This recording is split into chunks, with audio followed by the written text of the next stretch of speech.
Sánchez, que ya está con nosotros nuestro primer invitado, el asambleísta Ramiro Vela, ingeniero. Sí, correcto. Bueno, entonces, qué mejor que aprovechar, poder dialogar con el asambleísta Ramiro Vela, de Independiente, que está con nosotros ya desde la capital de la República. Justamente íbamos a hablar sobre el tema político, la asamblea, el juicio político, la absolución de la ministra Mónica Palencia, y todo lo que ocurrió y bueno, y cómo siguen las cosas de ahora en adelante también con los procesos de fiscalización en el Poder Legislativo ecuatoriano. Así que le vamos a dar el muy buenos días al asambleísta Ramiro Vela. Asambleísta, ¿cómo le va? Buenos días, don Ramiro. Qué gusto saludarles, buenos días. Pedirles disculpas, he tenido que atender la entrevista en el auto, pues en el sector en que estaba terminaba una entrevista y ya no tenía la energía eléctrica. A veces la conexión también de internet falla por este tema de la energía, así que he tenido que movilizarme para poder atender la entrevista y no quedar mal con ustedes. Pero pido disculpas por recibir la entrevista a través del carro. Esperemos poder cumplir con lo que ustedes desean.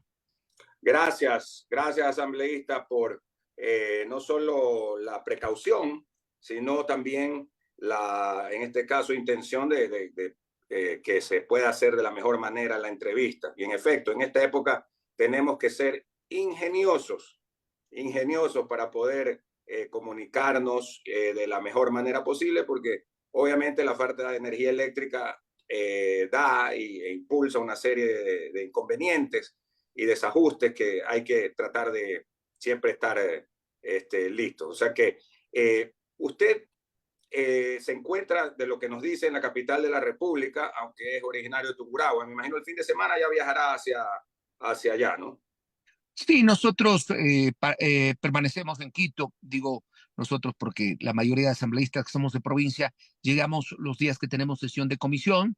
Yo estoy desde el lunes acá, pues tuve 2 sesiones, las sesiones del pleno, tanto del día martes como el día miércoles. Hoy continúo acá, voy a tener varias entrevistas, o he tenido algunas entrevistas ya, voy hacia la asamblea también, voy a participar de la comisión porque se va a tratar el tema de la ley económica urgente de electricidad enviada por el presidente, en la que estoy presentando 2 observaciones también. Tendré una entrevista en TC Televisión hoy en la tarde, y de ahí ya salgo para Ambato, donde tendré compromisos ya de territorio, al igual que hoy y mañana. Y regresaremos seguramente el día lunes, cuando ya tengamos sesión de pleno nuevamente. El asambleísta Ramiro Vela Jiménez es integrante de la Comisión Permanente de Fiscalización, a propósito, con quien estamos dialogando en estos momentos. Don Alcides Montilla García. Asambleísta Vela, buenos días. Se entiende que el juicio político ayer de la ministra Palencia no está cerrado porque falta la reconsideración, ¿verdad? Si vamos al estricto procedimiento parlamentario es así. Todas las decisiones de la Asamblea Nacional, después de ser votadas, hay que reconsiderarlas. Lamentablemente ayer, no sé por qué, no sé si hubo algún error, no le asesoraron bien, o tal vez nadie se apresuró a pedir la palabra para la reconsideración. La señora presidenta clausuró la sesión sin haber reconsiderado. Ahora, según la norma... No la crea muy ingenua, oiga. No la creo No ingenua. la crea muy ingenua. Los políticos ingenuos no son. Eso sí fue a propósito, discúlpeme. Ese es un criterio que yo no puedo adelantarlo, porque a lo mejor se hizo a propósito, pero quien va a tener la decisión al final somos los propios asambleístas. Yo hace pocos minutos que he tenido otra entrevista decía que no creo que vaya a cambiar la votación, porque está en juego el nombre de quienes ya votamos. Por ejemplo, yo no voy a cambiar mi votación del no. Y no pero creo otros que sí pueden, otros se las pueden cambiar, pues oiga. Otros tendrán que hacerse responsables de su voto y de su propia visión de lo que quieren para el Ecuador, porque ahí sí realmente sería terrible tener una clase política que un día piensa una cosa y al siguiente día piensa otro, y eso no le ha hecho bien al país durante años y no le va a hacer bien al país de aquí en adelante. Ramiro, y los únicos que pueden reconsiderar su votación son los de Construye, ningún otro más. Los otros están fríamente calculados y ratificados que van a volver a votar por lo mismo. Construye es la clave. Todos podemos reconsiderar. Pero repito, vamos a ver quiénes tienen la fortaleza de reconocer lo que se ha hecho, que para mí es lo más oportuno, además de que ayer se probó hasta la saciedad, y esto no es defender a la ministra como lo hice en mi intervención, lo que ya habíamos dicho en un informe de la Comisión de Fiscalización, que las causales del juicio político nunca fueron presentadas o justificadas, nunca se probó, al punto que una de las causales de uno de los juicios políticos, porque hay que recordar que eran dos, pero se Tres terminó eran. Eran unificando. tres. No, eran dos juicios políticos, se terminaron unificando con diferentes causales, pero el primer juicio político hablaba directamente sobre la responsabilidad de la ministra en el accionar de la Embajada de México. Y ayer nadie quiso hablar del tema, ni siquiera el propio proponente. Y yo felicité su sinceridad, porque en algún momento el proponente en la réplica dijo, no he querido tocar el tema de la Embajada de México porque no hemos presentado ningún testimonial. Yo reclamé en la comisión 12 testigos sobre el tema de Embajada de México y nadie habló, nadie se presentó. Entonces, usted no puede decir, yo por esto sí te acuso y por esto no. Si unificaron los dos juicios, había que probar esas circunstancias, que no la hizo. Y creo que la ministra coherentemente, en 2 horas 50 minutos, echó abajo todas las acusaciones de una manera correcta, con documentos y con indicadores. Si después de eso vos quieres cambiar tu voto o quieres cambiar en la reconsideración tu visión, estaríamos hablando definitivamente de una clase política totalmente equivocada. Y ahí Ramiro, pido a los ciudadanos Ramiro, que no nos metan a todos en el mismo saco. Ramiro, pero sí hay que aclarar al país este tema. Ramiro, El de la reconsideración. Primero tiene que ser en la próxima sesión, ¿no? La norma dice que la reconsideración, si no se tocó en una sesión, puede ser llamada en la próxima sesión del Pleno, que seguramente será el día lunes, y será pedida la reconsideración. ¿por cuántos? ¿Cuántos votos? Bueno, para que pase la reconsideración necesitamos tener 70 votos.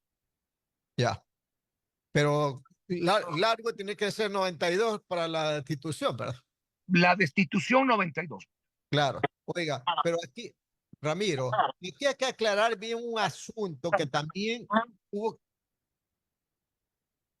Ramiro, le decía a Ramiro que aquí hay que aclarar un asunto para el país. ¿Ve? Es que ¿hay o no hay plan Fénix? Porque mire, qué ingenuo ecuatoriano le va a decir al presidente o a la ministra, muéstreme el plan Fénix, no se lo va a mostrar porque es una estrategia, es una estrategia contra la delincuencia. Ahí lo que tienen que hacer es convocar a, diría yo, Consejo de Seguridad, donde está la presidenta de la Asamblea, para que le muestren a la presidenta de la Asamblea, mire, este es el plan Fénix, para que ella vaya al pleno de la Asamblea y le diga, yo vi el plan Fénix, lo leí, punto. Pero no se lo va a mostrar porque eso es avisarle a la delincuencia organizada, pues, don Ramiro, ¿no le cree usted? Totalmente de acuerdo con usted, y parece que usted ha escuchado mi intervención de la semana anterior. Yo vi el Plan Fénix. Yo estuve en una reunión donde se nos presentó ciertos temas del Plan Fénix, pero no todo, por supuesto. Y peor aún, como algunos asambleístas querían que se presente, porque ¿sabe cuál fue el pedido? Que se entregue el Plan Fénix a la comisión, bajo reserva, es decir, es secreto. Usted sabe que hemos tenido algunas sesiones reservadas donde conocemos información que no puede ser divulgada, pero yo creo que nadie va a confiar en entregar un documento tan importante para el país. Yo conozco algunos temas del Plan Fénix, temas a los que no me puedo referir, por supuesto, porque son temas reservados. Entiendo que el expresidente de la Asamblea, Henry Kronfle, que formaba parte, y usted acaba de ser muy claro, y me gusta que usted tenga conocimiento, el presidente de la Asamblea forma parte del Comité de Seguridad o del Consejo de Seguridad del país. Y el presidente Kronfle estuvo en varias sesiones, inclusive cuando se decidió llamar o declarar conflicto interno. Y ahí se presentaron sus documentos.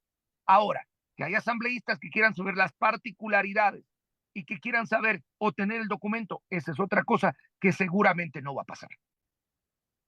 Oiga, las 8 de la mañana, 47 minutos, Radio Atalaya y su programa de opinión política, Punto de Vista. Estamos dialogando con el asambleísta Ramiro Vela. Más preguntas del ingeniero Andrés Mendoza. Continúa, ingeniero.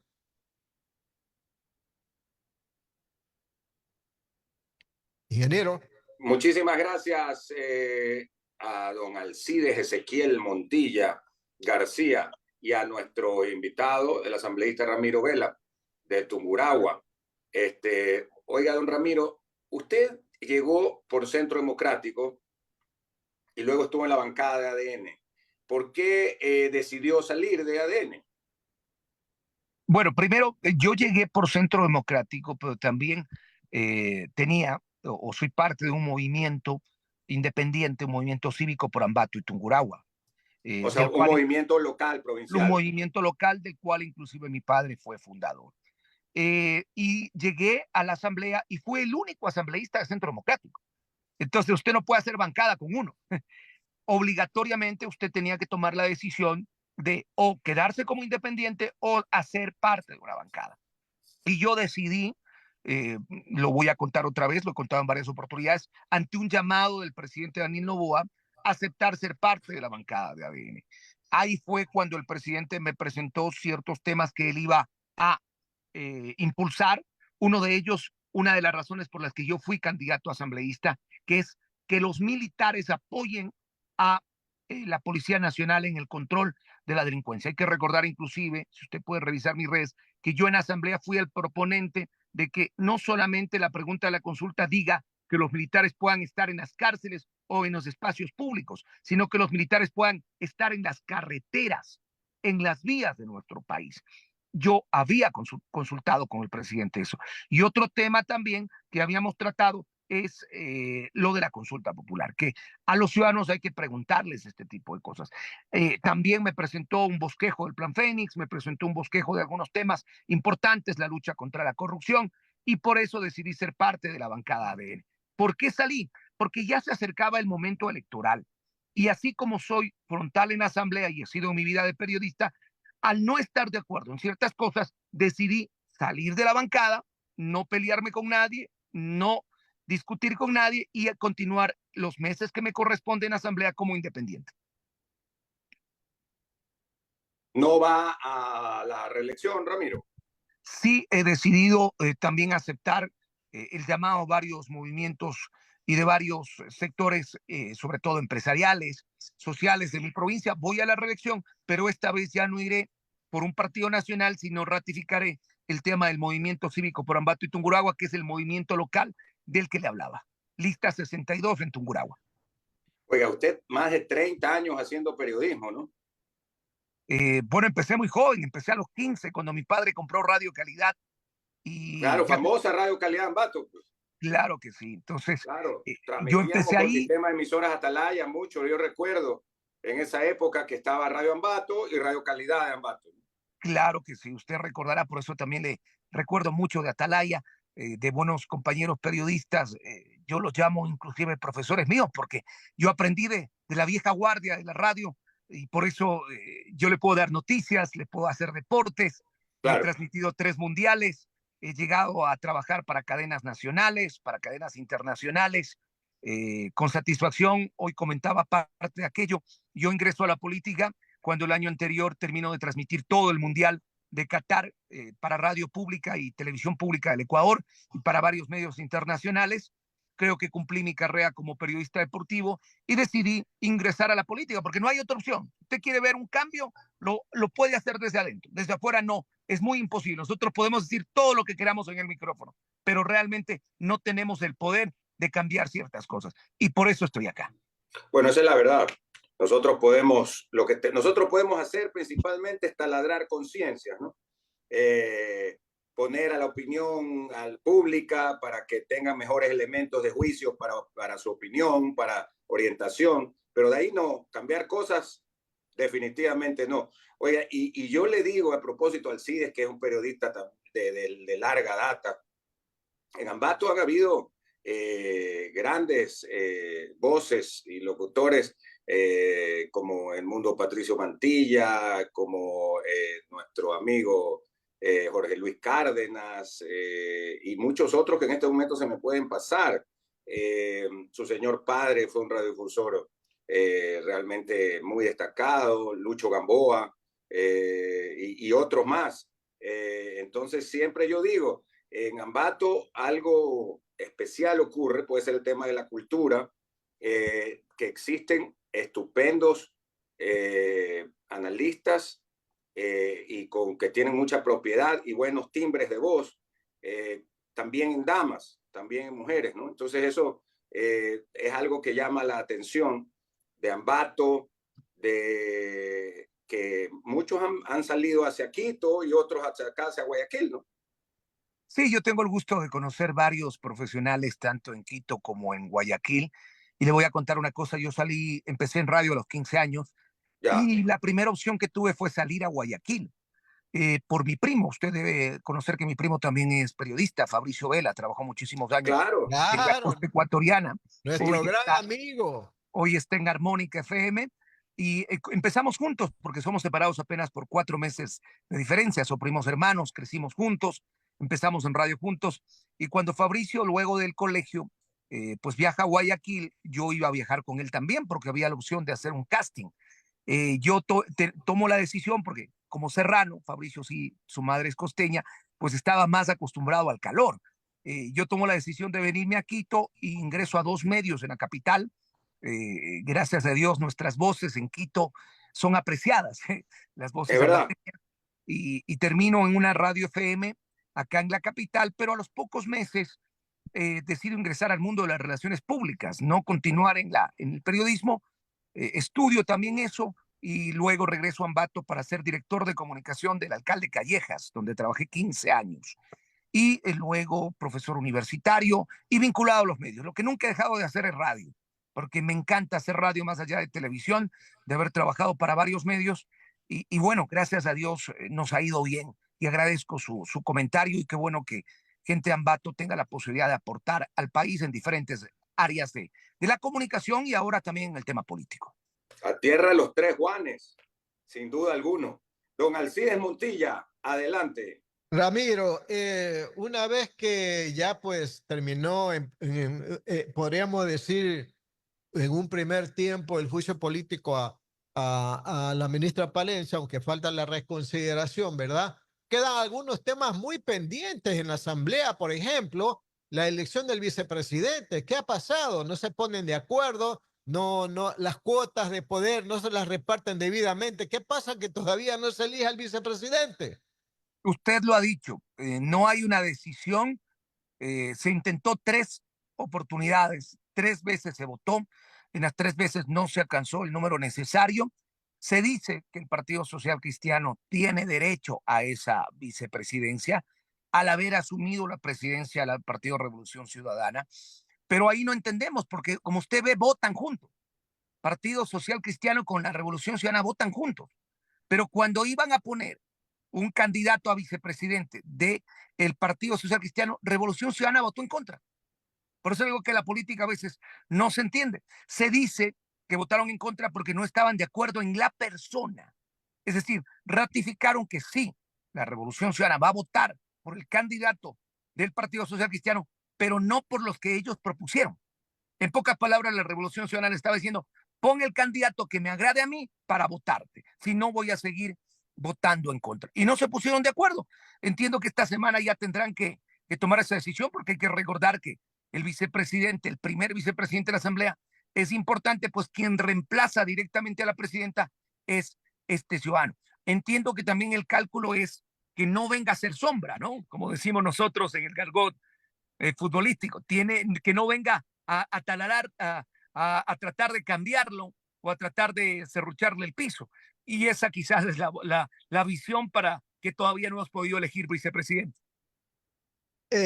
Ramiro, también está pendiente, ¿verdad? El tema de la reactivación del juicio político al que fuera secretario de la administración, Sebastián Corral, porque ayer he visto que el CAL ya ha facilitado el trámite para que esto termine en la comisión que usted integra, la comisión de fiscalización. O sea, vamos a reactivar el juicio contra Sebastián Corral, Ramiro.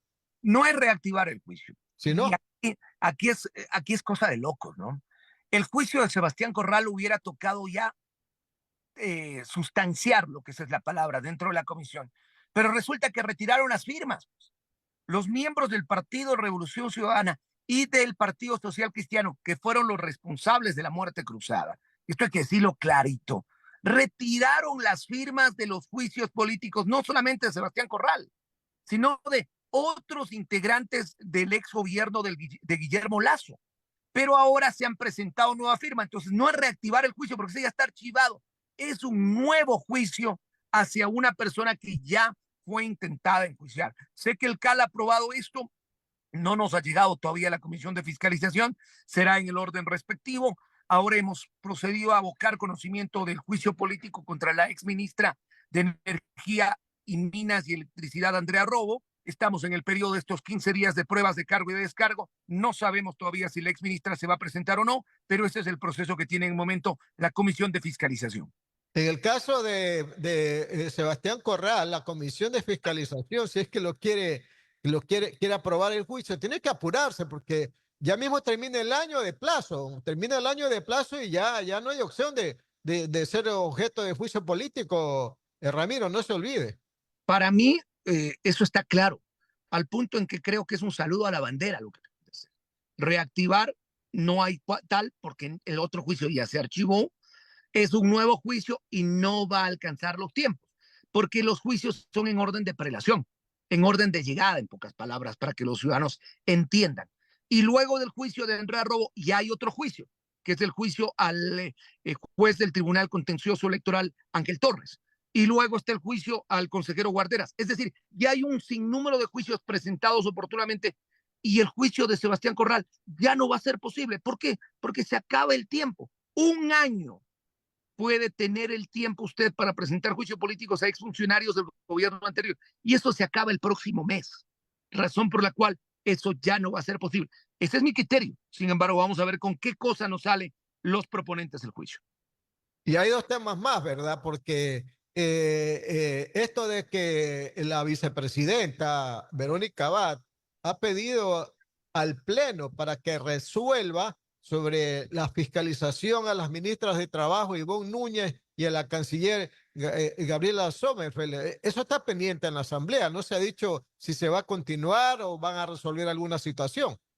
Hay una opción que a veces la Asamblea o los dirigentes de la Asamblea, porque es una decisión de la presidenta antes del presidente, es ponerlo o no ponerlo en el orden del día. Y esto ya se puso en el orden del día, pero no se llegó a tratar. Es decir, no se llegó a ese punto y se clausuró la sesión en la que se iba a tratar aquello. Para volverlo a tratar, la presidenta tendría que reinstalar esa sesión, hay muchas sesiones suspendidas, y volver a poner el punto. Habrá que ver qué es lo que quieren hacer. También es una estrategia política legal, diríamos así, porque así lo dictamina la ley de la función legislativa, no tan normal, no tan ético, pero legal. Y hablando sobre un tema muy actual, ¿verdad? El tema de la crisis energética, también el Pleno, la Asamblea, tiene hasta el 30 de este mes plazo para pronunciarse sobre ese proyecto que presentó el presidente Noboa con el carácter urgente, ¿verdad? Para aumentar hasta 100 megavatios la capacidad de generación de energía de los sectores privados, ¿verdad? Sí.